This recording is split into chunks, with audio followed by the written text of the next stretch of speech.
Está con nosotros Nicolás Alessio y su hijo Simón, con un hermoso gorro azul que me dijo que Nuesa me lo regalaba. Y además está Adrián Vitali y su hijo Bruno. Buenas noches, bienvenidos. ¿Cómo andás? ¿Cómo están? Buenas noches. Muy bien. ¿Todo familia. bien? Sí. ¿Todo bien, Bien, por Simón? Sí. ¿Todo bien, Bruno? Todo bien, por suerte. Muy bien. Bueno, ¿cómo están? ¿Cómo Lindo. se sienten? Qué bien que se los ve en familia. Bueno. Ustedes, ¿alguno de ustedes alguna vez me dijo que nunca se deja de ser sacerdote? No, nunca. Nosotros hemos dejado de ser clérigos, no pertenecemos más a ningún clero. O sea, Está bien. no estamos bajo la orden de ningún obispo. Y entonces esta imagen, ¿a quién cree que les puede hacer mucho ruido? ¿Al Papa Francisco, a la Iglesia Ortodoxa, a la gente? Porque pobres fieles, ¿no? Pobres fieles por lo que han tenido que pasar en los últimos tiempos. ¿Creen que les hace tanto ruido a los fieles? Me parece que un poco de ruido hace, porque sacude una cuestión que está muy instalada, es que el cura, si es cura, no puede tener familia, no puede amar a una mujer, no puede tener hijos. Está muy instalado, son siglos de esta cuestión del celibato. Y esto rompe totalmente con eso, ¿no?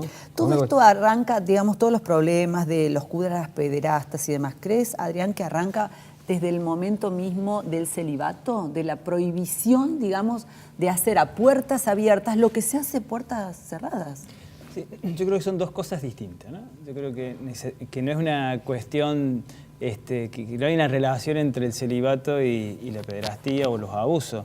La mayoría de los abusos no son homosexuales, digo, porque por ahí se cataloga o se estigmatiza que el homosexual es un depravado y nada que ver, ¿no? O sea, un depravado lo sería, siendo cura o no. Exactamente. Y creo que el problema que tiene la Iglesia tiene un gran problema con la sexualidad, ¿no?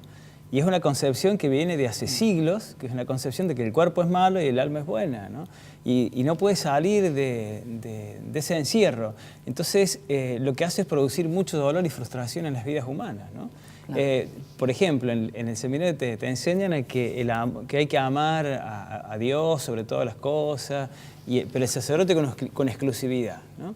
Y sin embargo, el amor humano es siempre un amor físico. Claro. Entonces, ¿a vos te sorprendió el amor en tu vida y fruto de ello nació Bruno? ¿O lo esperabas de alguna manera? ¿Te sorprendió? Mírame, a ver, biológicamente, cuando yo entré a los 18 años, estaba convencido que quería ser cura y que mi opción era por los pobres. A los 30 años, cuando conozco a Alejandra, biológicamente tenía otra mirada del mundo porque miraba el mundo desde mi cuerpo y ahí descubrí que el amor sucede. Nadie puede planificar el amor acontece, sucede y uno simplemente o lo celebra o se frustra, ¿no? Bueno, uno lo decidió celebrar, claro. y aconteció, bueno, en el caso de Bruno acá, ¿no? Y la verdad que eso produce toda una crisis institucional, ¿viste? Que un hijo tenga un cura, como decía Nico recién, es como que rompe, pero para la gente es muy natural y muy normal, o sea, la gente lo ve normal a esto, digamos. ¿Y los hijos lo ven normal? Así vos, Bruno, lo ves normal? Yo lo veo normal, sí, como cualquier padre. Sí. A mí no se me hace ninguna diferencia porque mi papá... Pero te llama la atención todo lo que está pasando con la Iglesia, ¿o no? ¿Mueve un poco los cimientos de tus creencias? ¿Vos sos católico? No. Sí, o sea, creo en Dios, pero no creo en la Iglesia como institución. Tal vez a partir de lo que le pasó a tu papá, digamos, que no pudo expresarse abiertamente dentro de esta iglesia, que claro, hoy es un escándalo, porque realmente cuántos miles y miles de curas pederastas y miles de niños que son víctimas, ¿no? Claro, son personas como cualquier otra y me parece mal eso, y por eso no creo tanto en iglesia como institución, desde mi punto de vista. Claro. Nico, el Papa Francisco mandó esta semana, bueno, cuando yo te menciono el Papa Francisco, te veo como que te empezás a brotar. Esta semana el Papa Francisco recomendó sesiones de psiquiatría para aquellos niñitos con homosexualidad. Sí. Digamos, la homosexualidad también es un tema clave dentro de la iglesia, ¿no? Sí, mira, el Papa Francisco es una persona muy compleja, ¿no? Porque en temas sociales uno podría decir que es un adelantado, temas sociales, ¿no? O sea, en trabajo, movimientos sociales, la tierra, el capitalismo, es bastante avanzado en sus discursos. Ahora, en todo lo que hace, como decía Adrián, en todo lo que hace a la moralidad sexual o a ciertas disciplinas eclesiásticas, es tan conservador como fue Bergoglio, digamos. Claro. Y en el tema de la homosexualidad cometió un error que algunos han tratado de disimular, de plantear que si el niño se empieza a manifestar con una tendencia Llevarlo gay, a un psiquiatra a ver si se a cura. ver si lo ayudamos. Claro. No dijo exactamente eso, pero Sí. es lo que quería decir. Claro. ¿Por qué? Porque en el catecismo de la Iglesia, todavía hoy, y eso es lo que tiene que cambiar. Yo en una carta pública que le hice apenas fue elegido Papa, le dije, lo primero que vos tenés que cambiar es que el catecismo no puede seguir diciendo que la homosexualidad es un grave desorden de la naturaleza, porque ese es un estigma imborrable. Eso todavía se dice en el catecismo oficial de la Iglesia Católica y es lo que está en la cabeza del Papa y de muchos obispos.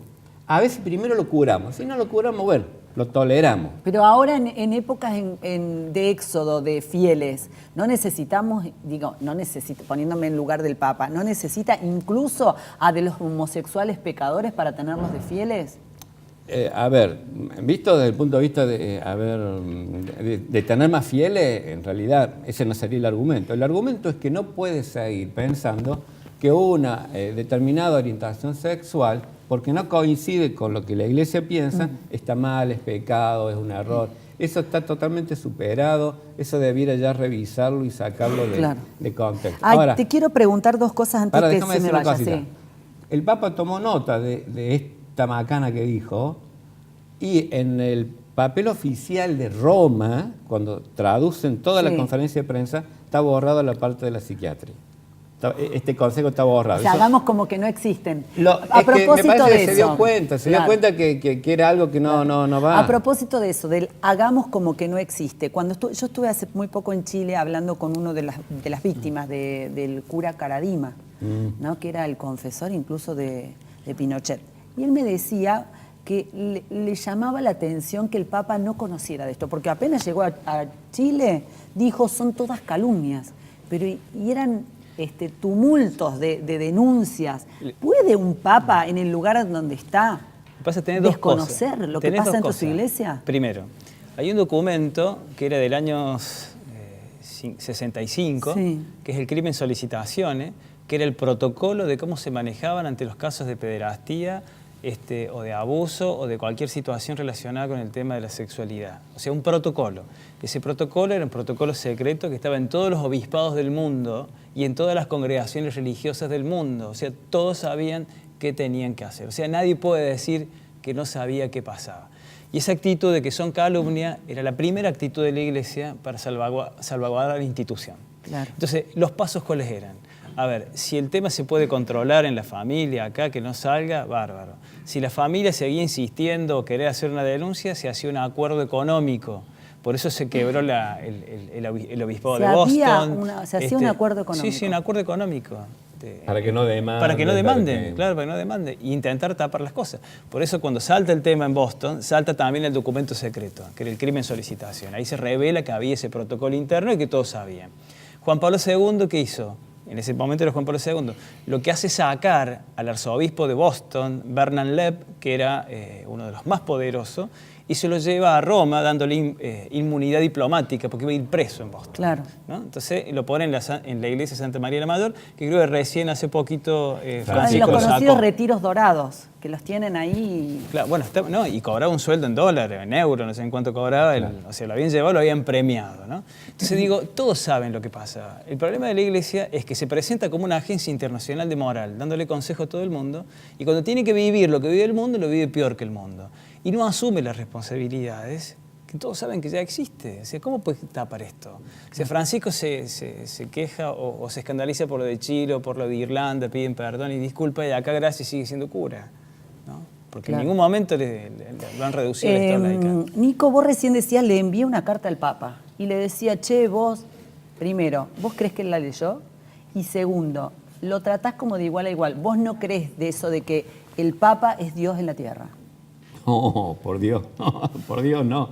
No, jamás. Pero todavía seguís creyendo en esa jerarquía eclesiástica. No. Ese es uno de los problemas que tiene hoy la institución, es seguir manteniendo un esquema monárquico. Es una de las pocas monarquías que van quedando, Inglaterra, Holanda y la Iglesia. O sea, mantener un esquema monárquico que no tiene nada que ver con el Evangelio de Jesús, que al contrario, estaba en contra de la monarquía, en contra del faraón, en contra del emperador. O sea, es un defecto de la historia que venimos arrastrando hace milenios. Bueno, ustedes que tuvieron mayor acceso a todo lo que se vive adentro de la iglesia, ¿hay mucho dinero adentro del Vaticano y en los bancos del Vaticano? ¿Viste todo lo que salió durante estos días? Sí. A ver, Entre esas versiones descabelladas es que Cristina se lleva tan bien con el Papa porque algunos bolsos de Cristina llegaron al Vaticano. Nah. ¿Sería muy descabellado? Sí, no, eso mira, no. yo tengo esta mirada, ¿no? El Banco Vaticano, que está digamos, en la Santa Sede, que es un Estado, por eso nadie puede entrar a controlarlo, Sí. ¿no? Donde recibió plata o lavan plata de la mafia, de las fábricas de armas, de anticonceptivos. Y a mí tampoco me extrañaría que los corruptos del mundo lleven plata al Vaticano, que sean amigos del Vaticano, como lo fueron los mafiosos en su momento, ¿no? O sea, a mí no me sorprende eso. Lo que me sorprende es que una institución que tiene que representar al carpintero de Nazaret tenga un banco. No tiene fábrica y sin embargo uno de los bancos más poderosos del mundo. Claro, Entonces, pero esa los es la bancos son las contradicción. fábricas sin chimenea que más dinero dan. Esa es más la contradicción. divisa. Entonces, Claro. ¿cómo haces para tener un mensaje hacia los pobres y a la vez tenés el banco donde lavan todos los poderosos? Sí. ¿No? A propósito de los anticonceptivos, y vos que hablabas recién, bueno, ese tema me llevó al otro, que tiene que ver con la ley de despenalización del aborto en la República Argentina. Bruno, ¿qué edad tenés vos? 20 años. ¿Estudiás? Estudio abogacía. Ujú. ¿Tenés una posición tomada respecto a la despenalización del aborto? Sí, estoy a favor de que se despenalice y que la mujer pueda decidir sobre su propio cuerpo. O sea, acá la Iglesia y el Estado tienen que estar separados. Sí, acá no tiene nada que ver una cosa con la otra para mí, porque es el derecho de cada mujer de poder decidir sobre su propio cuerpo, sobre algo que le pertenece. Claro, más allá de sus creencias. Nada de su creencia, de todo lo que quieran, es la decisión de uno. Claro, ¿creen que la Iglesia operó mucho en ese sentido, digamos, más de lo que vimos para que la ley no saliera? Muchísimo. Pero no solo la Iglesia Católica, las evangélicas también. Muchísimo. Apretando diputados, senadores, poniendo plata. Bueno, pero ustedes trabajan en las villas, más allá de su trabajo pastoral que hicieron o que siguen haciendo, ustedes trabajan en las villas con estos problemas, ¿no? Con la gente y demás. Y desde la Iglesia Católica también, bueno, salvando las distancias con los otros curas, ¿se puede trabajar para prevenir el aborto, para prevenir el embarazo no deseado y demás? Se debe trabajar. Se debe ¿O lo debe trabajar. hacer el Estado? Le pasa que acá No, el Estado es el principal responsable de cualquier cuestión de salud pública, pero las instituciones, entre ellas la Iglesia, que está capilarmente en todo el país, incluso en zonas muy olvidadas, tienen que colaborar con esto, claro. digo, tenemos dos problemas. El primero es que la geografía de los pobres sigue siendo la misma. Hace 80, 90 años que ellos viven en el mismo lugar, la población sigue creciendo y no se expande. Por eso cuando se dan estas tomas de tierra es porque ya no dan más en el lugar donde viven. Claro. Entonces, bueno, tenés hacinamiento, es muy difícil que tengan acceso a una educación donde puedan terminarla, a la primaria, a la secundaria. O sea, y este planteo del aborto que se dio y que me parece importante que se den como un montón de temas más que hay que debatir, digo, en los pobres no es un problema. No es un problema de debate moral, digamos, pero sí es un problema donde corren riesgo sus vidas cuando toman estas decisiones, porque algunos las toman. Yo siempre pongo un ejemplo, estábamos con dos jóvenes embarazadas, una abortó y la otra no, y eran pobres. La que abortó dijo, yo ni en pedo voy a tener un chico, y la otra no, porque dicen que después te queda algo adentro y después te vas a morir. O sea, sin información de nada, cada una decidiendo cosas, ¿no? Entonces me parece que los pobres están en una situación de vulnerabilidad donde no tienen acceso a la educación mínima, menos van a tener la educación sexual, ¿no? Claro, por ahí a veces no se ataca el porqué del aborto, ¿no? Una mujer a veces no aborta porque no quiere tener su hijo, no aborta o aborta porque no lo puede tener, porque necesita una vivienda, necesita un trabajo, necesita de una contención social que indudablemente no la estamos teniendo. Bueno, es hermoso hablar con ustedes. ¿Cómo la pasaste, Simón? Bien, Vamos, te voy a hacer un pequeñito reportaje. ¿Edad?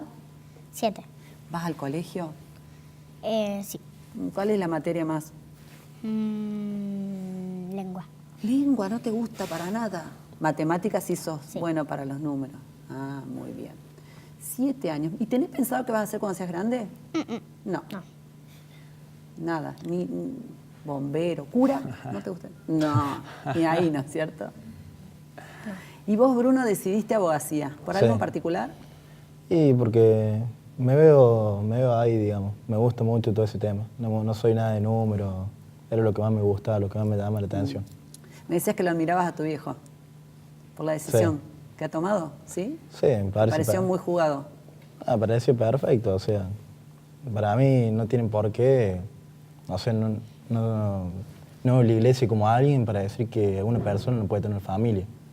O sea, no soy quien para decir algo así sobre, como también sobre el tema del aborto, para decir sobre una persona, si no son mujeres, no son madres. Para ¿Nunca mí se tienen te que pasó por opinar. la cabeza ser cura? No, nunca, para nada. Me alejo de todo eso. Bueno, Adrián, Nico, siempre es un gusto charlar con ustedes. Muchas gracias. Dejan tanto bueno para reflexionar, ¿no? Eso creo que es lo importante, lo que está pasando. ¿Les asusta este país que tenemos hoy? Mucho. Y está complicado porque ¿Ahí siempre... te salió tu espíritu kirchnerista?